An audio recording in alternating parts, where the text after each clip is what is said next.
Nellore వనంతోపు centre జనహిత వాత్సల్య ఆశ్రమం పరిధిలో భారతీయ విద్యా వికాస్ ఇంగ్లీష్ మీడియం స్కూల్లో ఆర్గనైజింగ్ సెక్రటరీ జీవి సాంబశివరావు ఆధ్వర్యంలో 78వ స్వాతంత్ర్య దినోత్సవం వేడుకలు నిర్వహించారు. డాక్టర్ పి శ్రీనివాసులురెడ్డి ఎండి డిఎం న్యూరో ఫిజిషియన్ ముఖ్య అతిథిగా హాజరై జాతీయ జెండాను ఆవిష్కరించారు.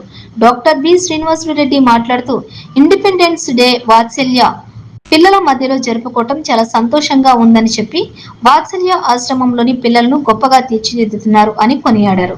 మంచి వ్యక్తిత్వం, నడవడిక, క్రమశిక్షణతో కూడిన విద్యను అభ్యసించడం ద్వారా విద్యార్థులకు మంచి భవిష్యత్తు ఉంటుందని ఏపీ జిఎఫ్ ఏపీ హంసా జిల్లా అధ్యక్షులు చేజర్ల సుధాకర్ రావు అన్నారు.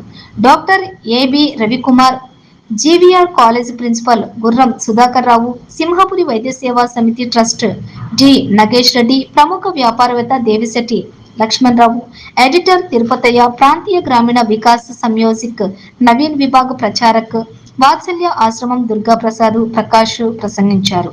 స్వాతంత్ర దినోత్సవం కార్యక్రమంలోని స్పోర్ట్స్ మరియు ప్రత్యేక పోటీలు, ఇతర విభాగాల్లో అలరించిన విద్యార్థులకు బహుమతులు ప్రదానం చేశారు.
మరెన్నో వీడియోల కోసం మా ఛానల్ ని సబ్స్క్రైబ్ చేసుకుని పక్కనే ఉన్న బెల్ ఐకాన్ ని క్లిక్ చేసి యాక్టివేట్ చేసుకోండి.